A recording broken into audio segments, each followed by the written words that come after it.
So the legend in his own right joins me today, Vinny Shoreman. First and foremost, how are you doing today, my friend?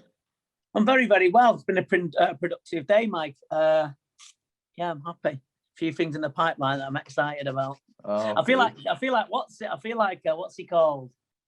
What's out the Simpsons? Mr. Cincinnati, Mr. Burns. Yeah, I feel like him today.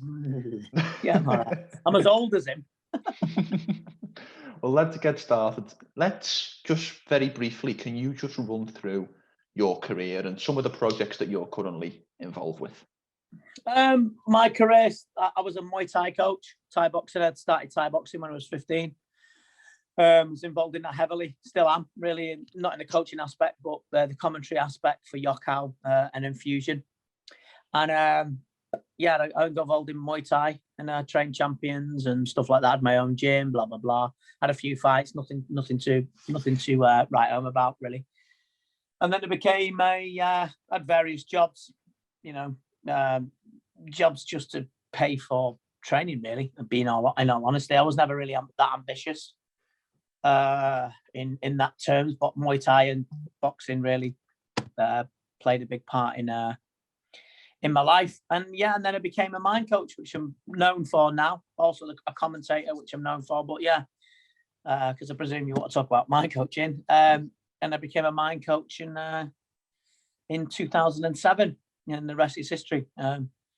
Yeah, I've done all right, to be honest. Pretty good. I just want to touch on something there that you mentioned first, Muay Thai. It's one of the most exciting combat sports, and yet, in my opinion, doesn't get the recognition it deserves. Yeah. Do you have any idea why that is at all? There's reasons for Muay Thai. One championship doing a brilliant job of bringing Muay Thai to the masses. They're doing a great job. And Yokkao, who I work for, Filippo, Stefania and Brian Calder, who run that, and the Yokkao Training Centre in Bangkok. I don't know. I mean, not everybody likes it. It's one of those things. I think what puts people off is the traditional side of it, the Ramway, the ritual dance of prayer and stuff like that. I actually don't know. It's an ongoing question that, but look, popularity is growing in that with Muay Thai. So it's a slow burner, but yeah, whether it'll be up there with other sports, probably not. But I mean, you know, we like it, we love it, and the people that are involved in it are still involved in it. So no one really goes away from it, to be honest. So yeah, it's a difficult question. Actually, really, the truth of it, I don't know. It's just it's one of those things. But it has grown. It has grown though. So it's a slow burner. Yeah, it just always baffles me how people will watch MMA and complain when the fight goes to the ground. And yet the sports that don't allow fights to go to the ground, that they won't watch. Like it confuses me at times. I don't know about what your opinion is on that. Again, the people that complain about it when it goes to the floor are not everyone. Yeah. So there's people that enjoy it goes to the floor. So it's where your mindset, where your focus is. You might be one of these people that when it goes to the floor. I mean, I'm not a fan of MMA at all. I mean, I don't dislike the people that do MMA. You better not say that, because if I go to Four Corners, I get strangled. No, I'm not a fan of MMA because it's just not. It's never really took hold of me. Yeah. You know, I admire them and I admire what they do, but yeah, it's an enigma. People love jiu-jitsu. That's why MMA is popular, because you know, people that don't like this love the stand up when it goes to the floor. The jiu-jitsu anoraks, or the wrestlers anoraks, whatever, they enjoy it. So that's why it appeals, I think. It appeals. It can appeal in two ways, or you get people that like it as a whole. So, yeah, I don't know. But UFC and Bellator and Cage Warriors, etc., are all doing great jobs. So, and the people are getting to do what they love. It's the sport that they dream of, and the career that they wanted. And yeah, I'm all for it. It's just I just not a big fan of it. But like then again, you know, a Mancunian. I was born in Trafford, but I'm not a big football fan. So. It is what it is. Yeah. Just hope they all grow together as well. As you mentioned, one championship are doing big things there as well, aren't they? With the multiple disciplines on the same card. Yeah, I like one championship because it gives an opportunity to people that I am friendly with. Liam, for instance, and Iman Barlow, Jacob Smith, Daniel McGowan, I believe now, and stuff like that, and Eddie Alvarez, who I work with. Yeah. So it's they're getting an opportunity, which is great. So I like anyone doing something where they can, start to be something and have a platform to do it. So more power to them. Yeah, 100%. Now let's move the conversation a little bit back to yourself. So as you mentioned, you are a mind coach for some very notable names in combat sports and beyond. Yeah. How much of a benefit do you think these types of things, mind coaching, and I also know that you're a hypnotist, how much of a benefit do you think these things are to pro athletes? Brilliant. It's not pro athletes, not just pro athletes. Yeah. It's everybody. I mean, look, I deem it like this.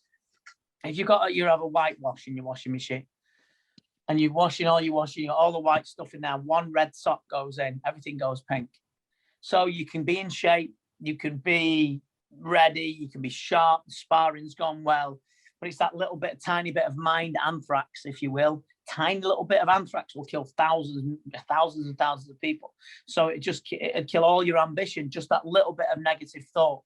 Yeah. Somebody might not say something to you that makes you feel, gives you doubts or something, Mike, and then all of a sudden it becomes different. One thing that I want to say is that really does get on my nerves is people having trained all the way up to training camp, and then like a week later or 2 hours later, a day later, they're fighting and they want to talk to me. It's like, I don't know you. I've got to know the person, you understand? Yeah. And if people just want this miracle words or whatever to tell them, and then all of a sudden they have this bit better mindset just by a chat with me, no, it has to be an ongoing process. And that's where you get the best results, because you start to know the client's language patterns, that they're because everybody's different. It's an eclectic mix. That's why the jobs are good, So it's always difficult when people expect miracles, straight away. There is an aspect of you can change someone's mindset in a quick call, of course. However, it is much better to be able to talk to them and gain rapport with them, and then you'll get more out of the athlete, the businessman, the milkman, whoever. You get more out of it like that. So yeah. Is that the key area, the key aspect, if you like, that you need to build up a relationship with these guys and understand the patterns of maybe how their mind works to a certain extent? 100%. Well said, mate. Yeah, it's you've got to be able to know them. You've got to know what they're. Everyone's different. Yeah. Everybody's got a different mindset. Everyone's got a different way of being. The COVID experience with one person. Also they may say they've got a job and their job survived, and unfortunately they've been healthy. Well, their experience of it is all different. Everybody's experiences are different. You can, like they say about witnesses, they see a car crash and one will say one thing and one will say another, although they do witness the same thing. They'll have their own interpretation. So you've got to be able to link up with the person and know what their strengths and weaknesses are, and work on all aspects of their game mentally. And just because we've obviously mentioned him, how long have you been working with Liam Harrison? Liam's been my friend for 21 years. Yeah. So I've known Liam a long time. I first worked with Liam before the fight with Anawat Kyaosamrit, famous Thai, very, very famous story as well. He's told it on the James English podcast and on Joe Rogan, how we worked together and how successful it was. So I've worked with Liam since, I don't know when the fight was. I think it's about 8 years ago, working with him, but I've known him and he's been my mate for 20 odd years. Would it be fair to say, in terms of clientele, he would be one of your most long-term projects in terms of mindfulness? Well, he's my mate, so I don't really see him as a project, to be fair. Okay. I don't see him as a project. Liam's my friend, and if Liam asked me to help him out or advise him in any way, and vice versa, then it'll just work like that. It's like yourself, I class you as my friend, so if you needed help out, you needed helping out, I'd help you out. If there's a coughing in the back, there's coughing in the background, it's my dog. Not a problem. It's a nice ambience. Dog COVID. Pardon? It's a nice ambience in the background as we're talking. Yeah, it's like relaxing. Now, what I would say is, and I mean this with no disrespect, But I would argue that the likes of mind coaching and the likes of hypnosis it sometimes turns people off. Some people don't seem to get it, or maybe don't want to get it. Right. What would your response be to somebody who isn't in favour, without trying it, of mind coaching? I don't care. Okay. Right. It's like saying I don't believe it. Good. Right. It doesn't work. Right. I know it does. I've got evidence that it does. Good. I haven't got time to argue nonsense with people that I've had a few people say, yeah, it's bullshit. Right, good. I don't care. Absolutely don't care. It means nothing to me. People come to me because they want to come to me because they have a belief that it will work for them. Half of the battle is that the people are coming through the door. Whether they believe it or not makes no difference to me whatsoever. Absolutely none. Because if you don't want to do it, don't do it. I mean, I don't believe in. All right, let's say I don't believe in. I don't believe in a conspiracy theory. So say I never bought into the 5G idea, right? Yeah. For instance, I'm not trying to cause anybody any trouble, just use it as an example. Yeah. I didn't. But if people want to believe it, fine. I don't care if they do or they don't. It makes no difference to me. Yeah. Because at the end of the day, they're not going to contact me anyway, are they? Because they don't believe it, so it's all right. Have you ever had a client almost who you've had who's come to you to maybe try and disprove it, or maybe hasn't been aware of it, or has that never happened? I've had people that come to me lots of times and go, I didn't think that was possible. Yeah. I didn't think I didn't think I'd feel like that. Of course I have, yeah. Yeah. It really, I'll know. I'm selective. I don't, see what I don't do, Mike, is I don't have, I'm an age and I'm in a position. I don't work with everybody. Yeah. I don't have to. If I don't want to, I won't, because I'm not. Somebody contacted me recently and said, and one of the reasons was, he said, one of my problems is I'm lazy. Bye. Simply, bye. Yeah. I'm not a cheerleader. You might have seen the post that I put. I'm a coach, not a cheerleader. I'm not there to motivate you. I am not there to motivate you. You are. So if you're not there to motivate yourself to get change, I'm not going to say, oh, you're lazy. Oh, try your best. No, fuck that. No. If you're not motivated to change, why should I? Change takes bottle. Yeah. Change takes guts, mate. Seriously, change takes bottle, and a lot of people won't, because it's easier to drop back into old behaviors, because it's easier. It's easier to balloon or go mad or not accept that I feel a bit vulnerable, I feel a bit this, I feel a bit that, but I'm willing to get through it and stuff. People don't do it. What's interesting, I do go on, mate, by the way. No, it's very insightful. Good. What? Thank you. What's interesting at the moment, I've been learning some new stuff, and it's like, if you had two columns, one with the word fear and one with the word courage, right? How many words could you write down that would match the column? And I will tell you now that more people will be able to fill in fear with different ones: fear, scared, worried, tired, anxiety. They would be able to fill more than the courage, the triumph, bravery, strength. It's because, and you'll see that's where people's minds are focused on the negative connotations of an emotion. So people are starting to really sort of, because we have luxury problems mostly. Yeah. Mostly luxury problems. Dutch friend, my boss who I work for over Infusion, Edwin Van Os, said that it's a luxury problem. And it's very, very true.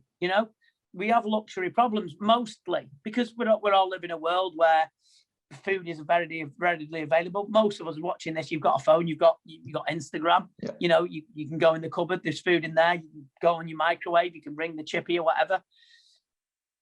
So we live in a ding world. It's a microwave world. You understand? So what now we don't really sort of, they want change, they want fame, they want riches, but they won't work for it.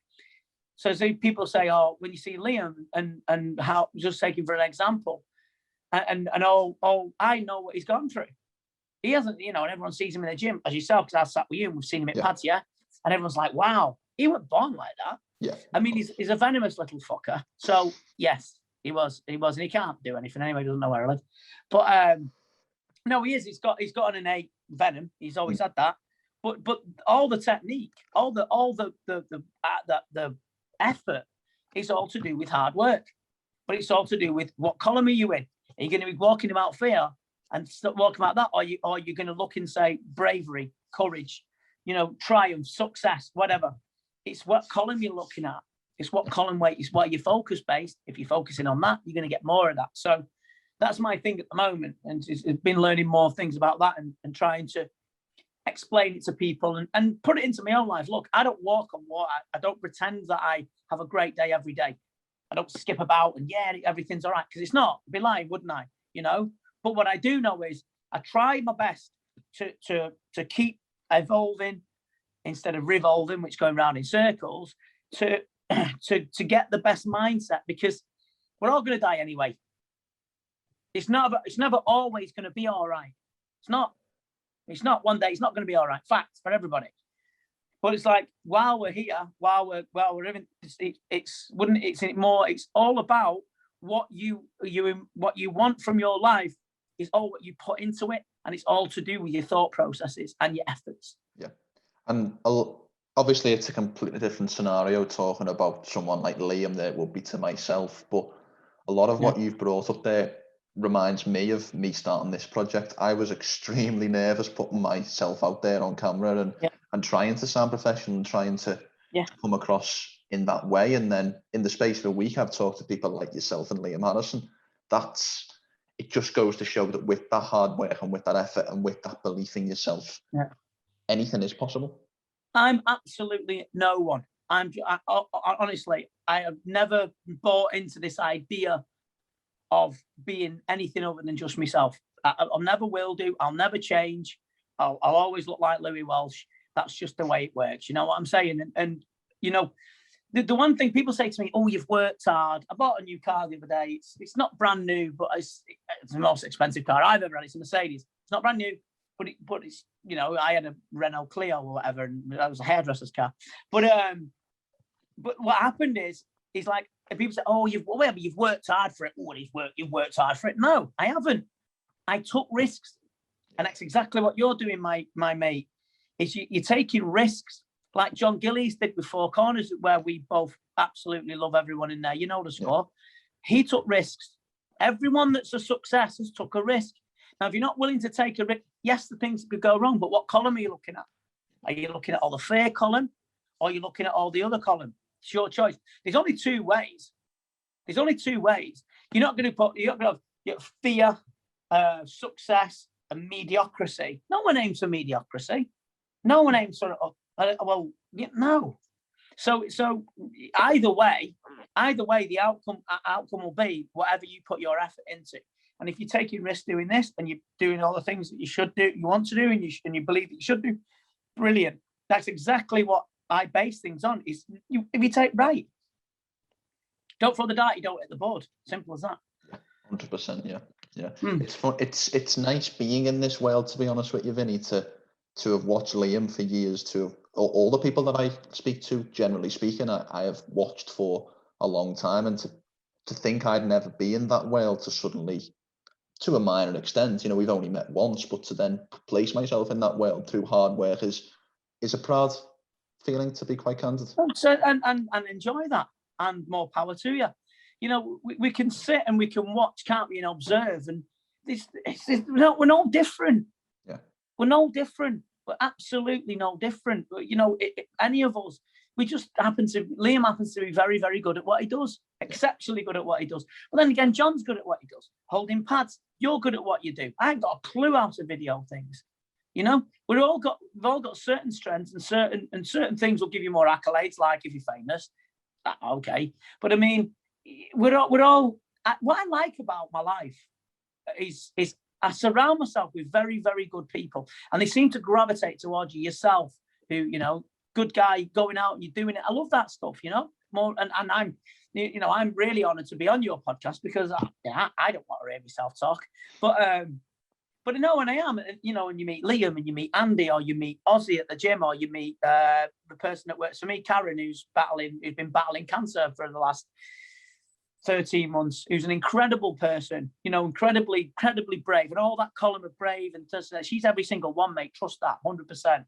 She used to come to the old Four Corners. She'll be back soon, you know. And it's just you seem to, you gravitate towards that. And like you were saying before, Mike, when you said about what about when people that don't believe, right? Because I don't see them because they don't come into my life. Yeah. People, you can get ridiculed regardless of what you do. You know, the ridicule. I know for a fact that they absolutely ridiculed Wim Hof when Wim Hof was first coming out. The Iceman, who, you know, the guy broke 26 world records. They absolutely ruined him when he first started doing this stuff. They just called him crazy. They called him the old crazy guy and stuff like that. Because I've got friends that know Wim. I've been to his house, blah blah, name dropping, and they ridiculed him. So right, doesn't matter. What matters is that you gravitate with the people that are going to get you somewhere, or the people that are on the common goal. And Four Corners for me, and I just wanted to mention it. From day one, I've been in that gym from the beginning. I've known John 20 odd years, as long as I've known Liam, and what he's done, the people in there, it's just a second home for me. Liverpool is A for me, and I'm a Mancunian, yeah. It's here for me. And going in that gym and being involved with all the people in there, there's nothing but love. And I really like Paul Smith's dad. You know, Liam Smith's dad, Mr. Smith. I love him. I think he's a great guy. I just love talking to him because he's such an encyclopedia of knowledge of boxing, which I'm a big fan of. Yeah, it's a very special place Four Corners for me. It is. And all the right people are in there for me. So yeah, much love to everyone from Four Corners. And something you mentioned there I wanted to pick up on was criticism. And I think a part of the world now which is too common is criticism, because everybody has a voice. And I think what you've got to, or people, maybe not yourself, but what people have got to remember is where the source of criticism is often coming from. You know, what we mentioned there about if a client doesn't believe it works, or somebody has opinion it doesn't work, well, that's their opinion and that's their criticism, and they're free to do that, but don't lean into it too much. It don't really matter to me. Yeah. What if I was younger? I'm 51 now. So what if I was younger? I'm like, what are you saying? And you get all this ego because you're full of testosterone and stuff like that. But now he's just like, right. You know, because I was a commentator, I've received loads of criticism, loads. If anyone watches my Liam fight when I commentate, I'm the most biased commentator in the world because I love the guy. He's my mate. I don't care what anyone says. Listen to Harry Carpenter and Frank Bruno. Sex are the same. No difference. You can't separate your emotions because he's one of my best friends. Your emotions are heightened. Do that. Pardon? Your emotions will be heightened. It's your friend. Yeah, it shows my voice because I do start. I am a bit squeaky, aren't I? But nevertheless, it's you're going to get criticism. So it depends. It depends. The thing about Caroline Flack, I watched it the other day, and the criticism she received and stuff like that. And although she had a fragility about her because that's what they portrayed anyway. You know, there's some fucking horrible people in the world, but unfortunately, I just block and delete them, and that's it. As soon as I block and delete them, they're gone. Yeah. Because I'm not entertaining. You can't pay me enough to prove me wrong, as they say. So I've not got time to waste. Yeah, of course. Now, let's just very briefly talk about some of the, as we mentioned, there's Liam, so let's maybe not labour the point anymore, but who are some of the other names you were working with, maybe currently or previously? I'm working with an astronaut who's going on SpaceX in 2022. I can't mention his name yet. Okay. I'll tell you off air. But he's going on SpaceX, so I'm working with him. I work with two of the biggest e-commerce gurus or just absolute super coaches, Chase Hero and Zach Foldman. And they have got another company called Subify, and they work with all big stars and stuff like that. They're doing amazing. I'm very privileged to work with them. I work with a team called The Watchers, which are a group of entrepreneurs that are going forward. I also work with, and now I'm going to be working with some business coaches, doing a seminar for them in the next few weeks. They run me today, which is very lucrative for me. And yeah, I'm working with. I like working with everyone. That's why I have an office, and that's why I'm getting an office in Liverpool, probably later on in the summer. I don't think it's the right time to open it at the moment. Obviously, with the lockdown and that, and we can't go in. But yeah, I mean, I don't work with everyone, but yeah, they're the Zach and Chase, who I work for, have been nothing but brilliant to me and treated me so well and stuff. And my PA Karen, who works with me, has just been an absolute superstar. And yeah, it's been great. And I've got the Shoreman solution as well, which is a series of videos and tips and tricks, and it's like basically having a one-to-one in your house. Yeah. So there's lots of videos on there, and there's going to be added more to that. So Mark, my video guy and the guy that runs the website, he's been doing a great job. I'm lucky, there's not one point where I'm lucky and blessed and grateful and happy, and and it's the people that are around you that give you. No one ever complained about failure and said that it's because they got too much support. It doesn't exist. So the support I get from everyone and the kindness I get, it's I'm lucky. I'm lucky, but I put it out there to be lucky. I try to, if I can help somebody, I'm polite to people. I believe in certain ethics of being, and So going back to your question, it's long-winded, wasn't it? I work with everybody. Yeah, superb. I would just say, as we carry on, Vinny, please refrain from saying that your answers are too long. There is nothing worse than a one-word answer from myself. Right. Okay. No problem. Let's talk about something you mentioned there, the Shoreman solution. So this was set up early this year, if memory serves. Yeah, last year. Last year. The reason being is I went because I've been on Joe Rogan, the Joe Rogan Experience. I went on the Joe Rogan Experience twice on my own, and then I went on twice with Liam. The claim to fame is I'm the only English guy to go on it 4 times.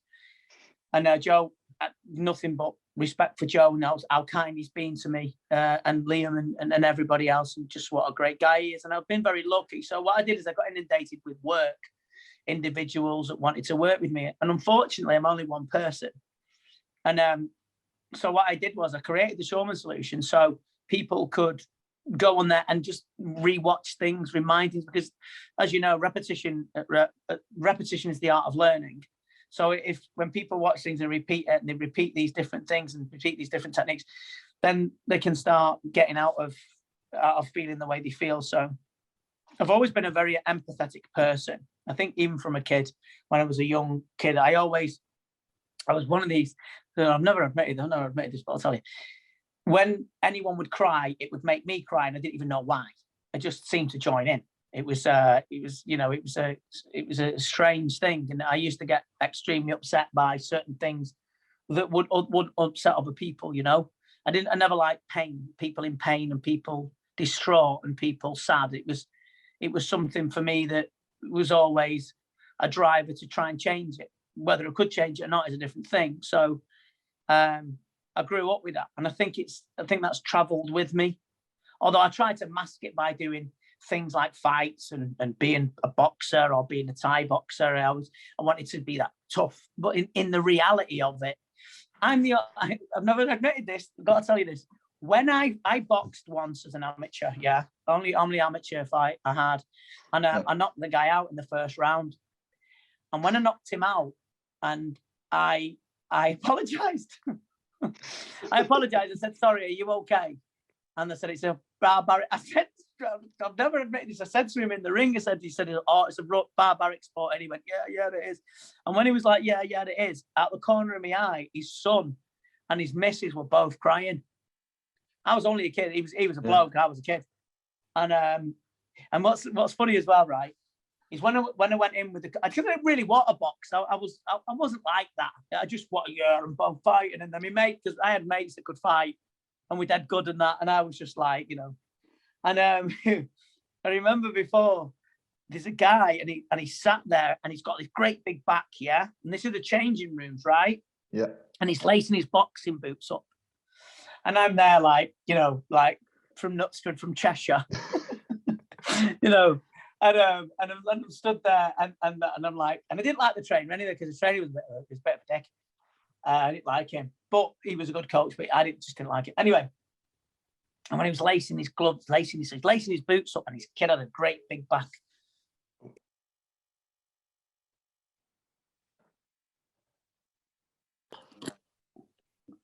So I was in the changing rooms, right? And this kid was lacing his boots up, and he had a great big back like that, and he had a skinhead, right? And he turned around and he had cauliflower. He had a boxer's face, basically. And this little kid said to him, his name was Derek, and he went, Derek, who are you fighting, mate? And he said, I don't know who it is, but whoever it is, they're getting fucking knocked out. And I was like, it's me. Oh, God. So I went in the fear column then. Oh, God. But unfortunately for him, I'm not the biggest puncher in the world, but I certainly don't. I hit a little bit harder than average, and so fortunately I won in the first round, and then his wife was crying with his kid, and I felt bad. So I think my boxing career was kind of over pretty quickly. So you talk about not liking hurting someone or knocking someone out, and yet on the podcast with Liam and Jacob, they talked about how they loved the feeling of knocking someone out. That was just a euphoric feeling. So it's a funny little contrast, isn't it, between some of our friends? Yeah. I mean, look, and that's why I admire it, you know. But you know, I'm quite strange. I admire mechanics because I can't fix a car. I admire people that put wallpaper up because I can't do that.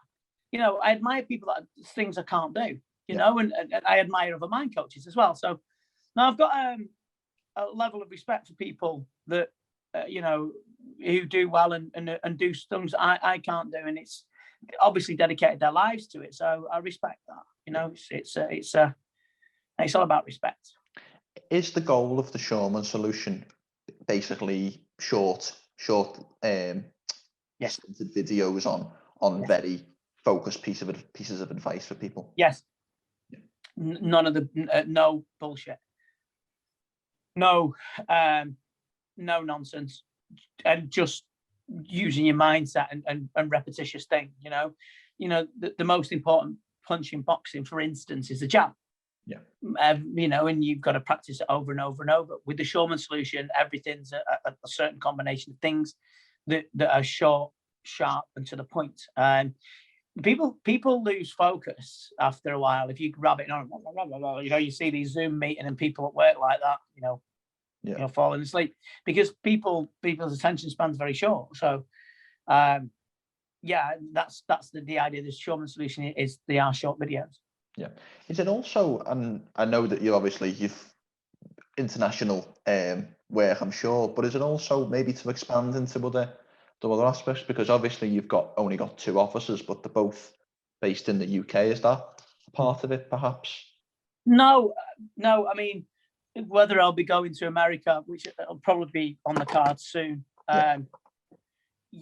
Whether I'll be going to America, it's fine. It'd be good. I can't live in America and live here. So, the office. Just I'm going to do a couple of days at one office and a couple of days at another. The way things are going, business-wise, it's going from strength to strength. So maybe I'll get someone who I believe is able to talk to clients and able to get the results with them as well. There's a certain kid that I know that may be able to do that. It's expanding all the time. But no, I'll be based here, I think. Do you still work with Eddie Alvarez? Funny enough, he messaged me when his fight was announced, but I haven't pursued it. No, look, he knows where I am. It was one of the most enjoyable times working with Eddie. Good guy, nice person, and so he knows where I am. Yeah, 100%. And let's finish there a little bit, because I like asking this question to people who are similarly to myself, involved with combat sports, but perhaps a little bit of an outside perspective. I always use this analogy. You've had a weekend doing whatever you do, and you've got a few spare hours on a Sunday afternoon. Who are 3 fighters that come to mind that you'd like to watch casually? Andre Ward. Yeah. Andre Ward. Can I explain why? Of course. That's what I would like as well. The reason why I like Andre Ward is a nice bloke. He's a nice man. Andre Ward will, his mental aspect. You never seen Andre Ward say swear. I mean, all right, I'll let a few out, but I mean, you never see Andre Ward. He's never this. He always like when he fought Sergei Kovalev, and he went, "I'm not scared of Kovalev." Everyone was scared of Kovalev. Yeah. Everybody. Yeah, he handled him. Whether he won the first fight or not, I thought he did. And he got dropped in the second round, a right hand counter, blah blah. But it's the way that when he said the second fight, he said, "I ain't scared of you." He said, you can't come in here and walk around and scowl. He said, "I'm not scared of you." He said, "I don't care who you are, what you think you are." He said, "You walk in with your own theme tune."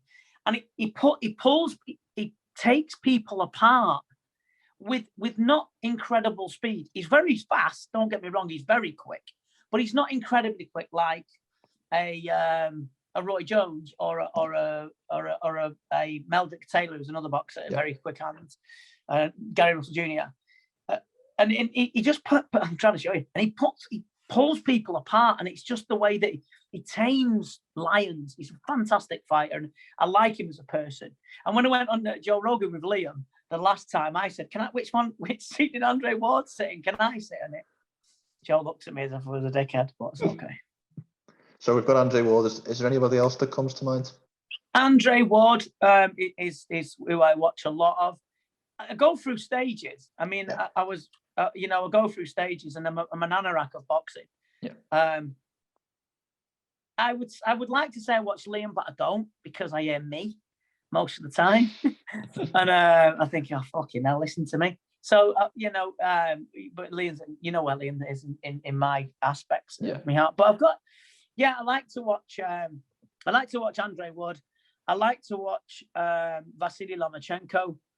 Because of his just amazing skill set and stuff like that. And I've been watching a lot of Roy Jones recently, Roy Jones Jr., who's probably, before he went up and lost, when he lost to Antonio Tarver, if he'd have gone up to heavyweight and retired when he beat John Ruiz, would probably be the best fighter of all time. Yeah, Roy Jones, and on his day was unparalleled in skill, speed, and just incredible athlete. Yeah, he's incredible. And Floyd, I've got to stick Floyd in there. I'm not really a fan of what he says. Flying his money about and acting like a child. But he's gone through his second childhood. That's why he's the way he is.